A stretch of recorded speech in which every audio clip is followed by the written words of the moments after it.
Welcome back to Amplifying Our Voices. I'm your host, Patty Hayek. In today's episode, I sit down with filmmaker, speaker, and author Denise Soler Cox. She talks about her powerful new book, What Will They Say? In this deeply personal conversation, we explore cultural taboos, healing, identity, and the stories that so many Latinas carry in silence. Denise shares why breaking those silences matter and how embracing our truth can help us step into our power. Let's dive in.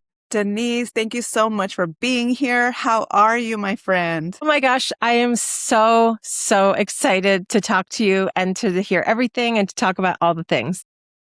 I've been looking forward to this conversation all week, and I just want to start off by telling you thank you. Thank you for this beautiful gift that you have given us. What will they say? My goodness, I have never felt more seen in a book, seen to the depths of my soul. Girl, you had me crying like in the intro already. Oh my gosh, thank you so much for saying that. It's That means so much absolutely to me.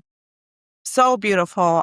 Oh my gosh, we have so much to talk about with this book. I am so proud of you because you are doing the thing, girl. You put it all out there. Whew, I sure did. And every day that passes, I'm like, it's like I have processed this enough to be okay with everything I shared. And then there are like these little remnants where it's not like I'm like, was that a good idea?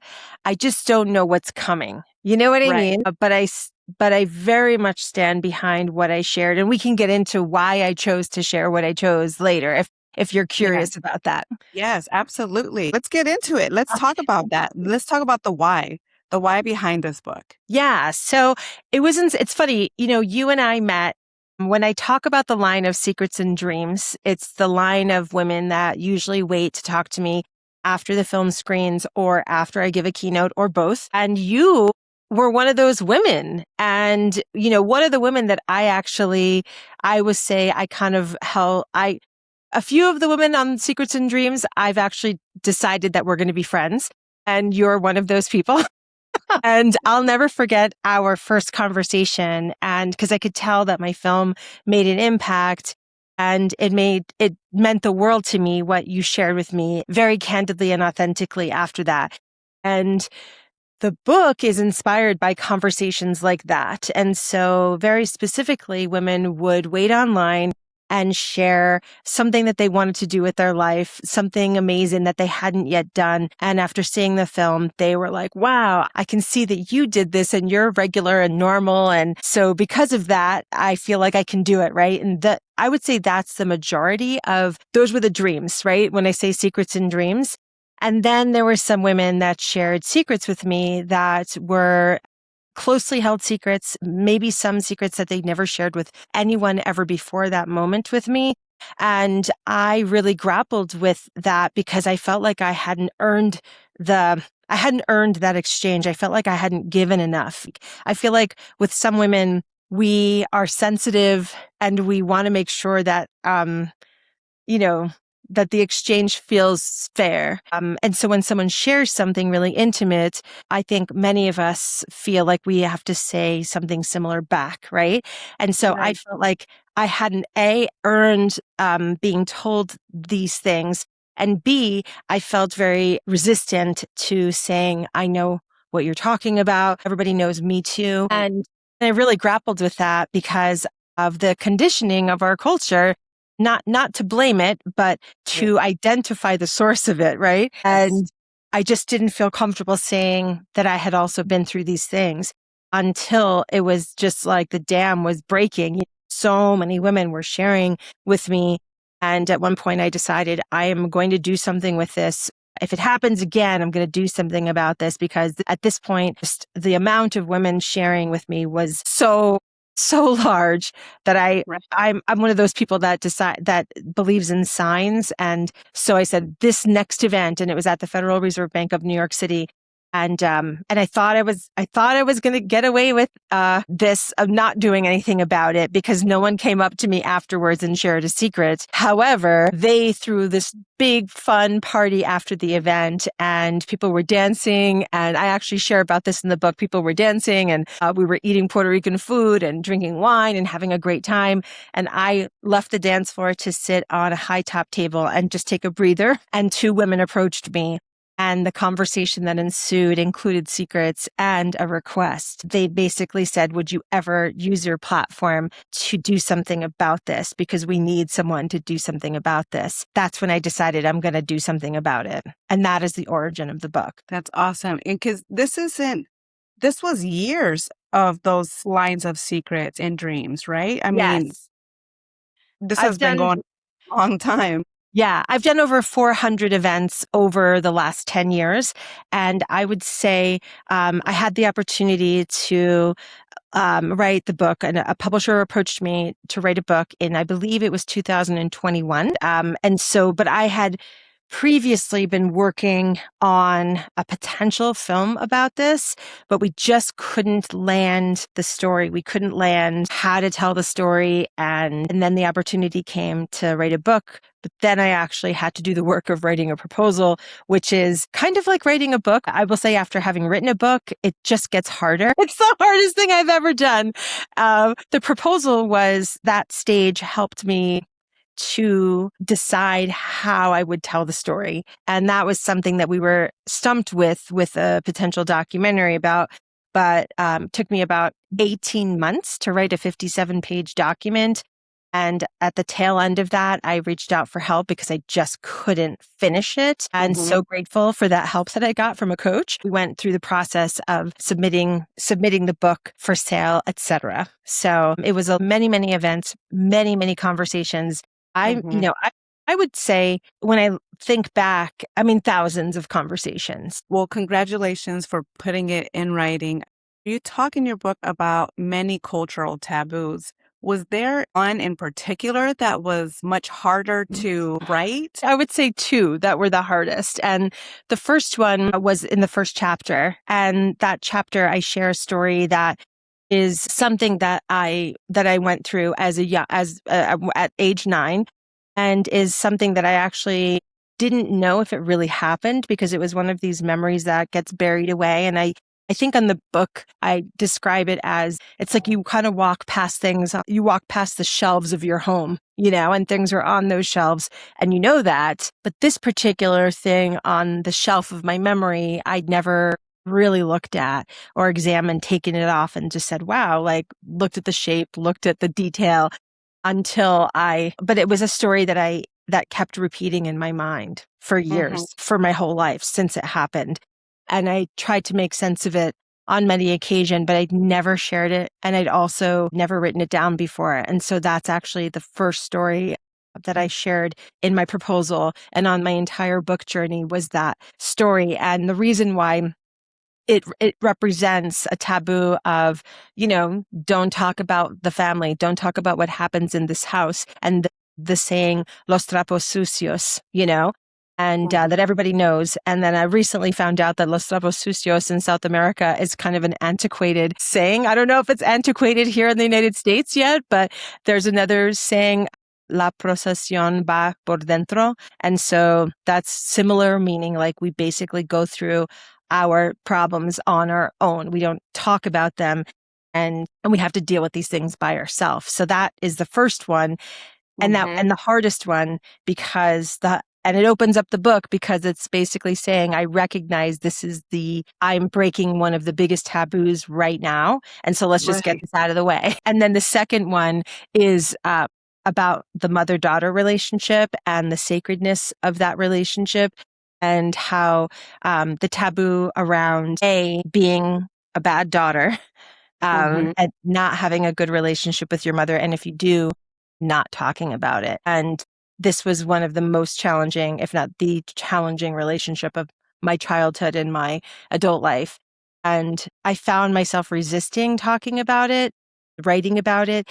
and I didn't want the book to be about it. I can't tell you how many times I was resolved, like, I don't want to talk about this. I don't want to write about this. I don't want the book to be about this, because I didn't want to really come to terms with the truth about that relationship. And so writing the book was deeply, deeply healing for me as I examined that taboo and that relationship and wrote about it in a way to let other women know that they're not alone if they also have a challenging relationship with their mom, but also that there's a light at the end of the tunnel and there's a sense of peace that we can find, even if it remains challenging. Yes. And I feel like this whole book is de eso no se habla, right? So you Yes. talk a lot about that silence and that heavy weight that we carry. And honestly, I believe that we're not meant to carry these things alone because No. they do get really heavy. What would you say to the reader that what does breaking the silence look like in everyday life?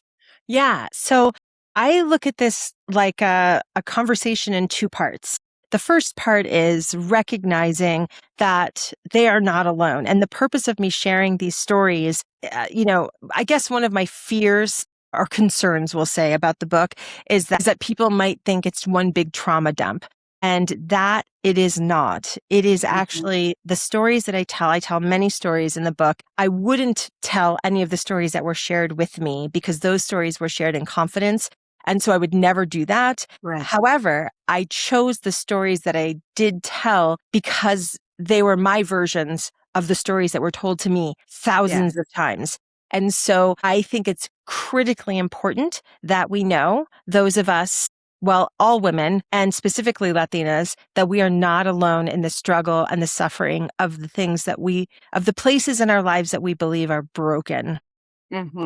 Many of these stories are the origin stories to those beliefs that we have that something's wrong with us, let's say. And it's it was and is incredibly important to me that women know that is not a thing. You are not broken. You went through something really difficult. And I have personally found a lot of peace in the stories that were told to me. The gift was over and over and over again that I am not alone. And that was a big part of my healing. That's one, right? And so reading the book, using it to share and talk to at least one person, whether that person is a professional, like a therapist, a healer, a friend, that is essential, right? And then the second part is looking at the taboos and seeing in which ways does my belief in these things affect my life, for better or for worse? But the taboos tend to be negative, right?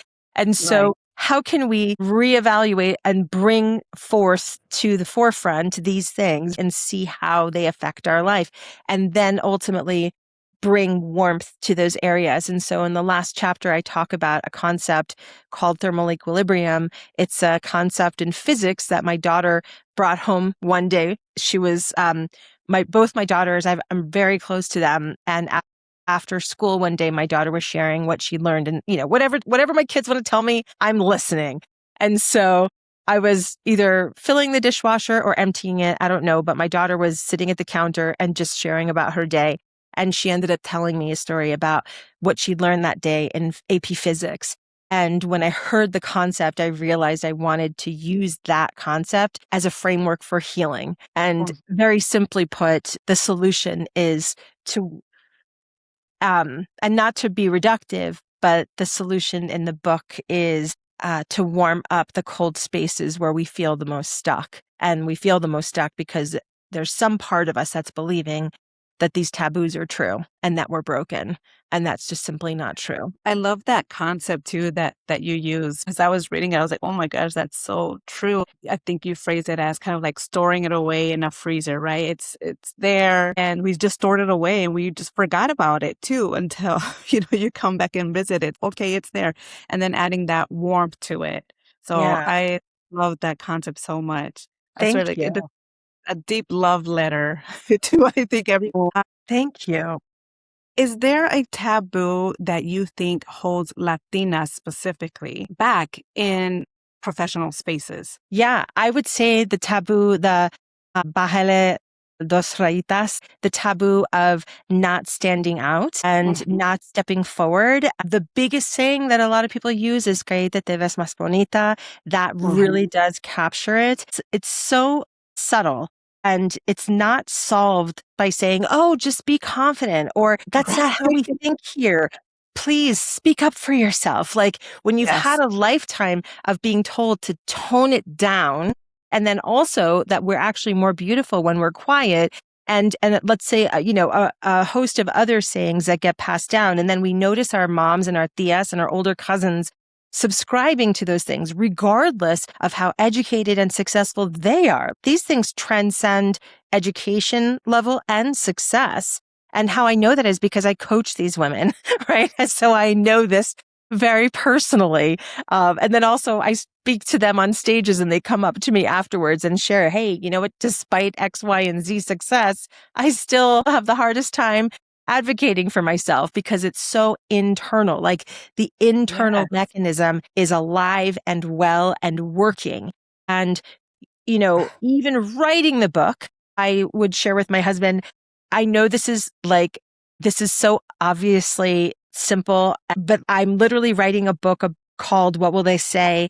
And so concerned about what people will say about what I wrote. Right. I couldn't even get away with I was dealing with the demons as I wrote the book about the demons. There's something I say in the book that's healing collectively has incredible power to it. And we are a collective dominant group, right? We are taught me before I. There's something really beautiful about that. And there's also a dark side to that, but there's something really beautiful about knowing that we exist in packs and groups of people. And we can heal best in groups. Healing by yourself, doing, journaling, I think is a very important and to me has been a vital activity. And the most powerful ways in which I've healed has been when I shared what I was going through with one other person, or when I shared what I was going through with a group of friends, trusted friends, where we're all sort of dealing with the same thing. And those have been the most impactful. And so that's the journey. I think the book can spark these conversations, but the book alone won't heal you, Yes. The work is with each other. And my greatest hope with the book is that people will have book clubs all over the place and they'll just be sharing and discussing and healing and recognizing, that they're not alone. And to be honest, that is a ginormous first step in healing. Yes. Oh my gosh. I love that so much. A lot of the things that you experience and you call out in the book, I experience as well. So I'm like, is she like my diary? And so that's when I say I just felt so seen. And I have done a lot of healing on my own and done the therapy and done all this shadow work and all these things, right? Yeah. But there's this line that you wrote in your book that really touched me where you said, private truth telling heals you. Public truth telling heals the culture. And I'm like, yes, girl, yes. Let's normalize these conversations. And that's exactly why I started this podcast, because I'm so not surface level. Sometimes my brothers be like, it's not that deep. I'm like, but it is. It is. Being machista and, all these ugly things that come with, our culture. I'm like, no, let's talk about it. But no one ever wants to talk about it. Right. And when you say that, I'm like, yes, two truths can coexist. We can love our cultura and be proud of where we come from and all the things, the great things that it comes with. And at the same time, we can want to see our cultura progress and leave some of those things that no longer serve us. So I'm like, yes, girl, where do I sign the petitions?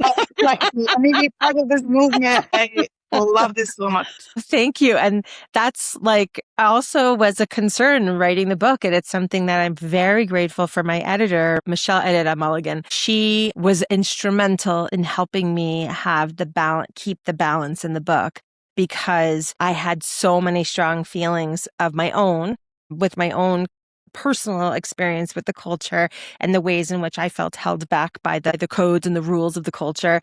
But Yes. then compounding that with so many women where I could see, oh my gosh, it's these outdated things. And the thing is, what Right. brought me to these women was a celebration of the culture, was my film being Enya, which in Yes. many ways is a celebration of the culture, right?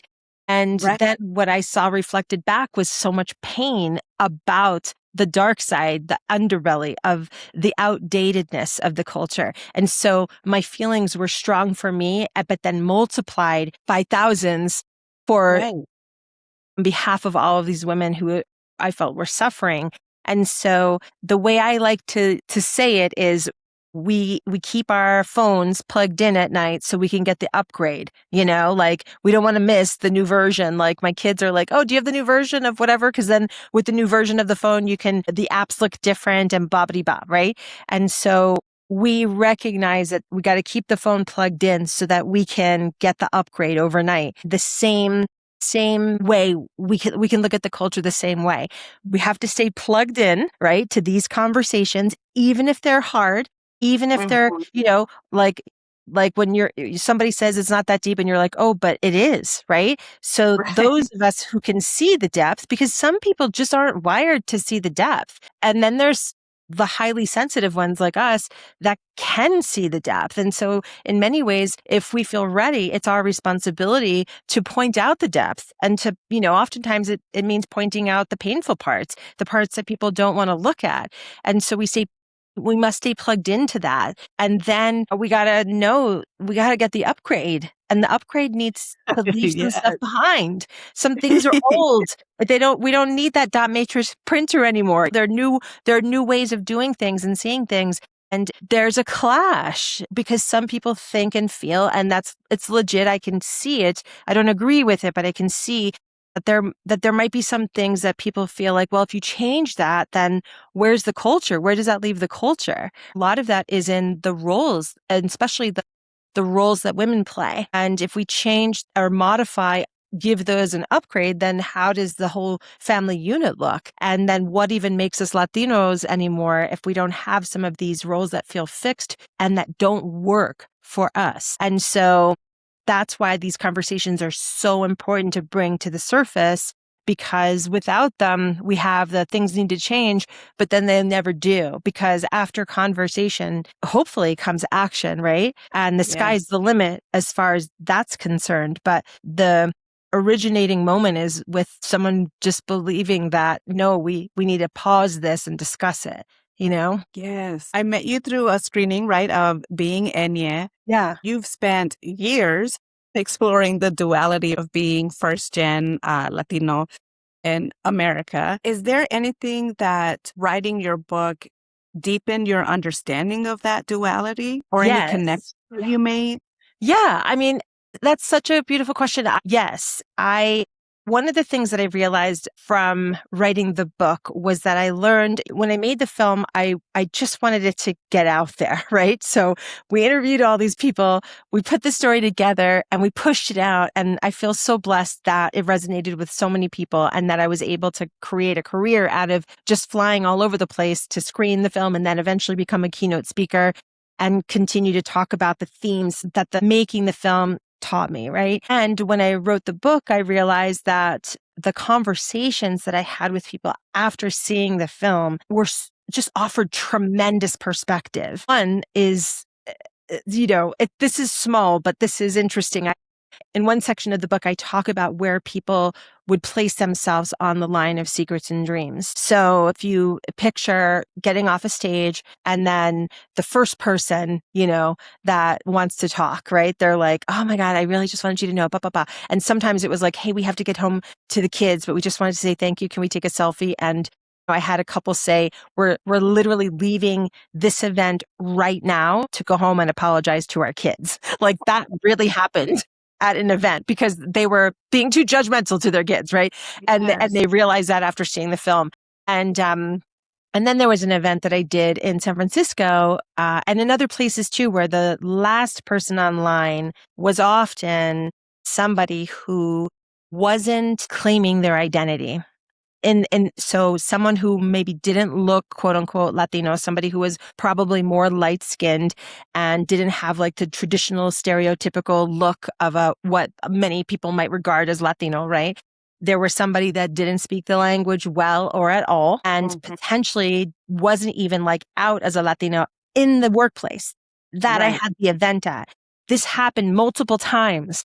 And it was through writing the book and just recounting all these events, because when you sit down and write, it's wild. Like, I think that when people talk about writing being a sacred practice, that was absolutely my experience. I kind of felt stories came to the surface that had kind of been waiting for me to tell. When we go through a given day, we might have a personal aha, or something might happen and we're like, oh my gosh, just got this insight about something.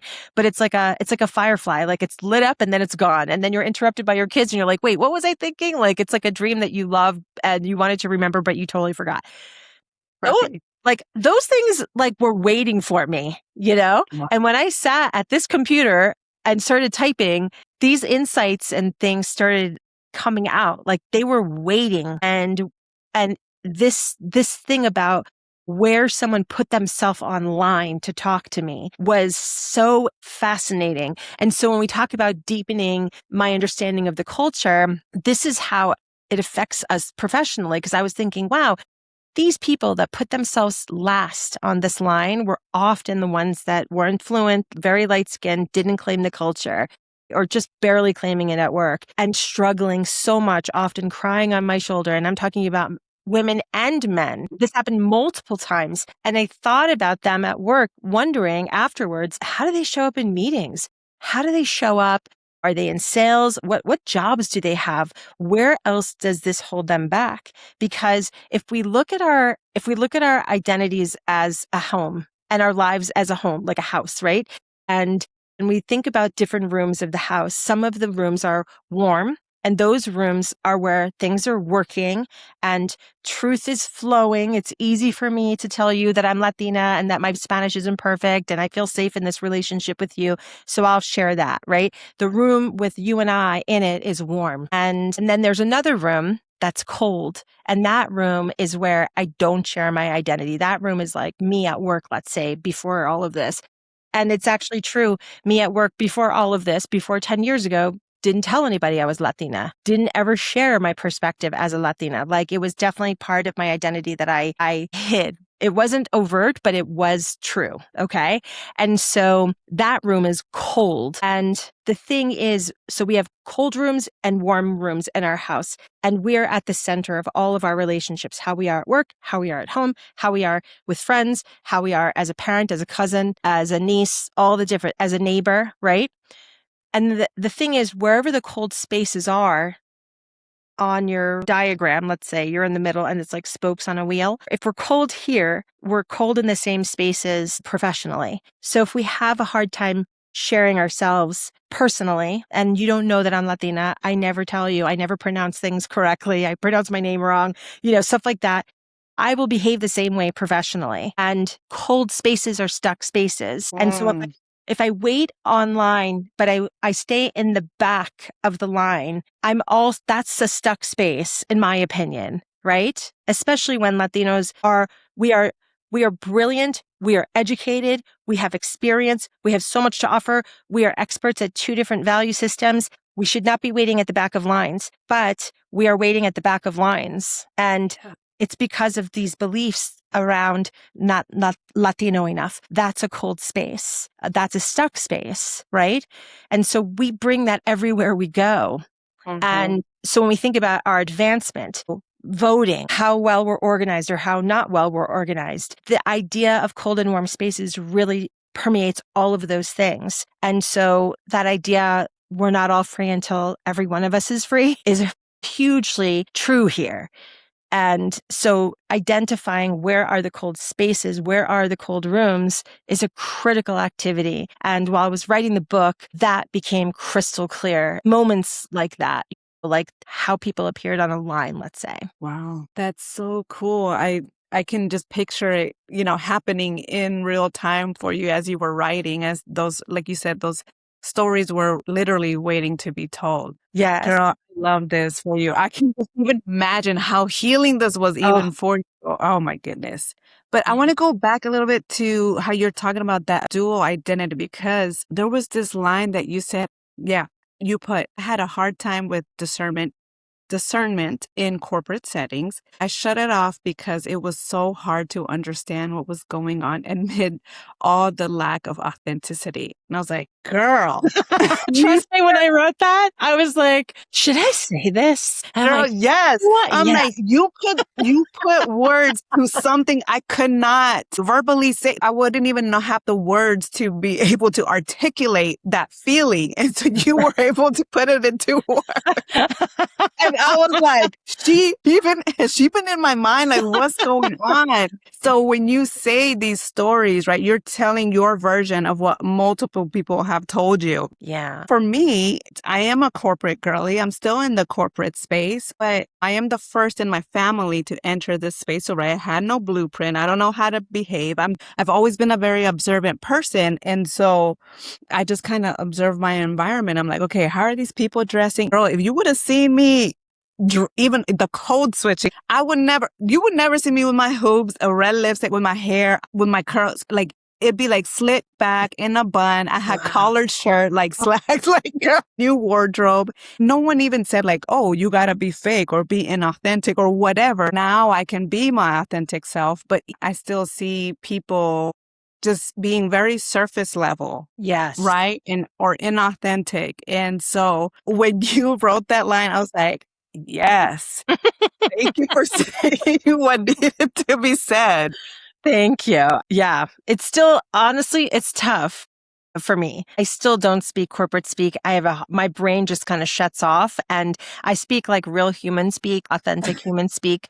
I felt like I needed a master's in fakeness to get, and I just wasn't willing to pay for that degree, And that's why when I started working on the film, it was set me free, because I had to navigate those spaces before I worked on the film. I was in sales, and which I found jobs in sales were great for me because I could just go do my own thing, be myself, make the sales. And as long as I was making my numbers, people left me alone. Right.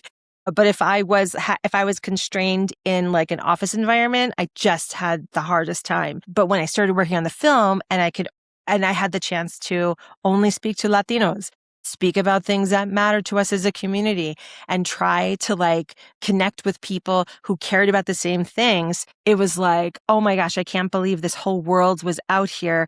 And I'd been delaying this process for so long, but I felt so grateful, and still do, for the last 10 years of my professional life, because it's the first time I ever let myself, I had my own version of curly hair, hoop earrings, and red lipstick. I feel like I can exist exactly how I am. And for me, my red lipstick is my personality, my passion, my enthusiasm, that in some corporate spaces was interpreted as uneducated, not polished, not smart. I often was regarded, or at times I was regarded in a different way than in my upbringing, education, and experience. Like, I surprised a lot of people. And people would say that, like, wow, I didn't know you went to such a great school, or I didn't know that you have X experience. And it's because I was underestimated because of my natural enthusiasm, which I think is very Latino. And that always hurt me in the workplace. So I had to tone that down. And so it felt really good to just let it rip again and let that part of me, my favorite part, let her exist, Yeah. But don't you think it's crazy though? Because looking back, like, nobody told me that I couldn't be myself, but I just felt like I couldn't be myself. So was it a limiting belief that I had in my head, or what? After years of code switching, it just got exhausting, and I'm getting older. I'm too tired for this crap. And why am I holding like the best parts of me? Which is my Latinidad. So I'm like, no, I'm not doing this anymore. Now show up as my authentic self, but nobody told me that I couldn't. And so, so I always wonder about that. Yes. Here's my 2 cents on that. I believe there is an untold role. There is an unrevealed sense of we're supposed to behave a certain way in corporate spaces. And that way is not necessarily warm and authentic and, collective. It just isn't. And so when we walk into those spaces, because our parents were mostly just helping, mostly just surviving, right? Especially if your parents are immigrants, like they don't have time to teach us, and they actually probably don't have the experience enough to even have the discernment to have taught us this. And so we have to navigate those spaces. And so it is true. Best to blend in, best to have the slicked back hair and to tone it down while we figure out the rules of the game. And then also you have had a certain amount of success where you are. And so there is something to be said for, you know what? I've been here. I've proved myself. Now I'm going to let the real Patty come out. And it is a risk. It is a risk to show up as our true self. There is a price to be paid. And some people do have to pay it. And some people don't, right? Not to sound cliche, but I think the greater risk is losing ourselves and not taking the risk to be ourselves and not finding the places that celebrate who we really are, right? But I don't want to pretend that there isn't a risk, because there is. We're being hunted now in this country. We are not a favored ethnic group, not by a long shot. And so us being free and being in our power, are you kidding me? That's a threat to a lot of people. And the purpose of the book is to remind Latinas of that agency. That is the purpose. I love that you call that out. And I share this, I think, publicly on LinkedIn or something, where I was not proud to admit this. It was a long time in my career where I stayed in the Latino closet. I would not expose myself as a Latina because my whole life people thought I was Asian. I use that kind of as my advantage, knowing that well, if people know I'm Mexican, that might not be such a good thing. They might look at me differently. Yeah. So I never really spoke about being Latina or being able to speak Spanish or, my culture, nothing. I just never talked about it. Not because I wasn't proud. Girl, I've always been proud to be Latina, right? Sure. But I kept it hidden for so long. And I know I'm not white passing, but people, I think they knew that I wasn't from here. And so I just kind of let people believe that I was Asian. Fascinating. Isn't it? Yes. Crazy? Yep. All of these things, it's so deeply ingrained in us. And from a very early age, we were taught these things. We are a product of what we saw and what we were told and the environments that we were in. Yep. Literally surviving. That's, to me, what you shared is to me about the most fundamental thing. Why would you, in an environment where we're not only not accepted, but ridiculed and definitely not promoted and definitely not supported and I know that there are areas where our community is deeply supported, but in broadly speaking, it's scary to be Latino in this country today and yesterday and 10 years ago and on and on and on in our past. And so as a matter of social survival, makes perfect sense that you wouldn't say anything. And then add on top of that, our parents saying, don't make waves, don't stand out, and all of those things. It's of course you wouldn't. Why would you? Why would anybody? Right? But then there's this awakening. You had this awakening. It's still true. There's still a threat, but it's also true that there's so much power to be had and experienced. And I see you experiencing that power every day on LinkedIn. I'm in love and obsessed with the way you express yourself so freely and so powerfully. It's just so inspiring. And you're such a great example of this. I love it. Thank you. Well, like I said, it's been years of healing and unlearning things that was so conditioned in me. Honestly, I've always been vulnerable since I was a little kid and since I can remember until, the world taught me to turn it off. And now I'm reclaiming it. And that's a reason why I feel so connected to you in this book, because you are really vulnerable and authentic. That's the only version of Denise that I know. Thank you. Did writing this book deepen or anything that you learned about being vulnerable?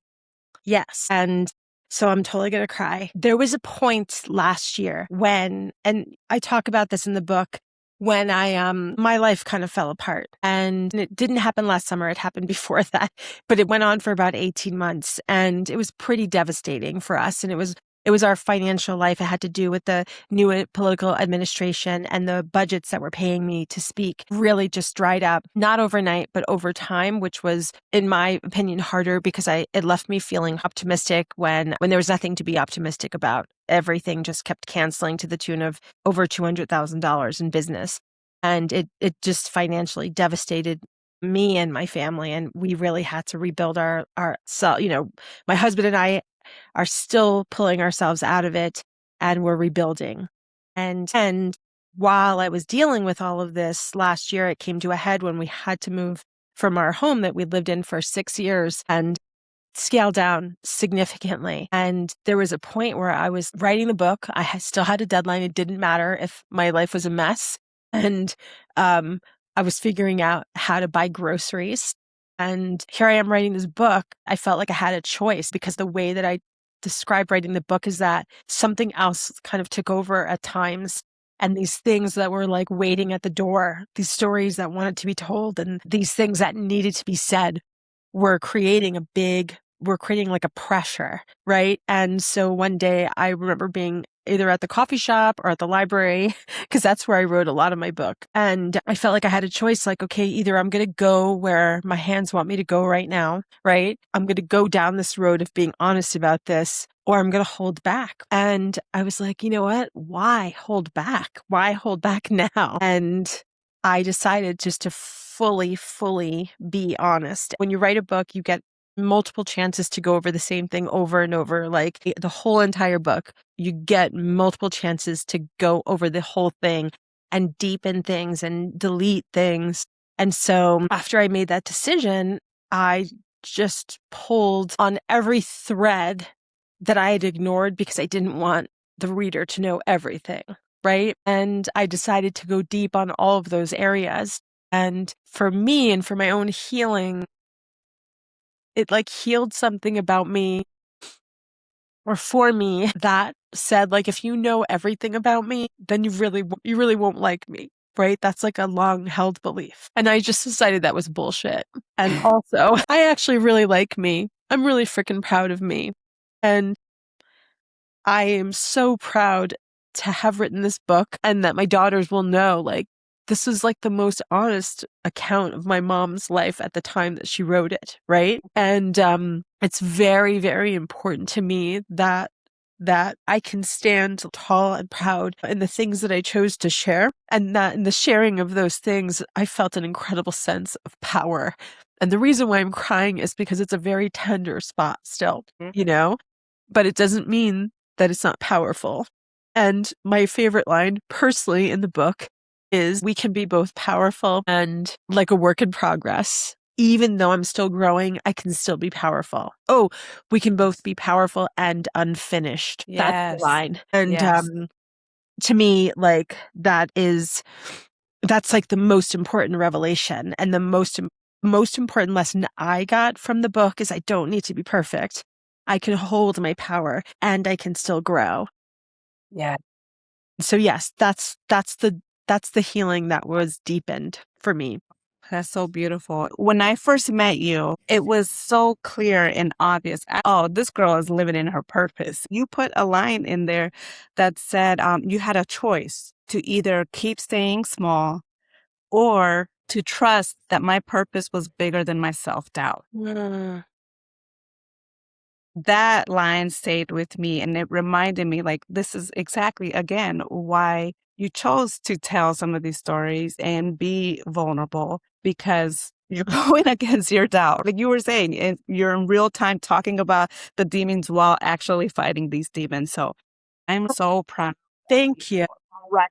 Book for having the courage and being brave and being a pioneer. Like, because I see you doing it, I'm like, okay, and then I'm going to do it too, because Yes. you are empowering many of us to do the same for the greater good of our healing, la cultura, as a collective.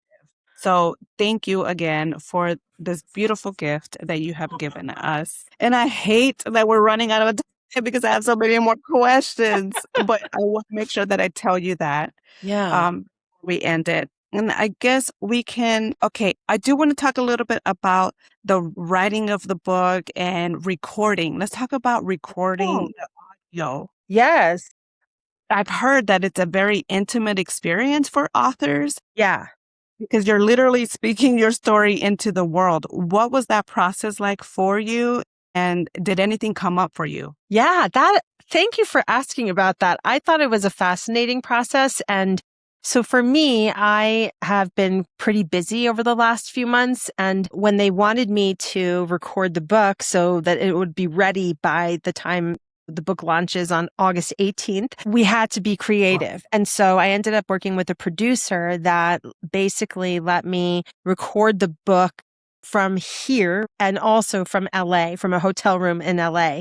And it took, I think, 7 days because of the schedule and my speaking and the traveling and all that stuff. And also because of how intense it was. It was hard. It was really hard. And we couldn't get through more than 2 chapters a day because of how intense the content was for me to read. And it was like, I would say from like a technical writer's point of view, it was hard because I was like, damn it, I wish I could have rewritten that. I wish I would have caught this in the copy edit. I just so many times do I wish I could have changed and made something better. And that's just what writing is like. And then from a personal point of view, I was really struck by how hard it was, to go back and read it. One of the things that was really beautiful was the guy that was produced the audio, that I worked with. He and I ended up getting really close because he, when I needed a break or whatever, he would share with me what he related to. And he's not Latino. He's like a white guy from, he lives part-time in LA, part-time in New York, and he's a musician. And he would share with me his own story. I could write a book about what happened in 7 days recording this with an older white guy that really identified with the book so much that it made the experience for me so special and well beyond just, wow, I got a chance to record the book, is I got a chance to record it with someone who was deeply meaningful who is absolutely not in the demo for the book at all, but with whom I developed a relationship with. And now we're friends. Like I was just thinking about him this morning and I was like, oh, I have to text him and, tell him whatever because we just got really close. And that's a testament to the content of the book and really being willing to.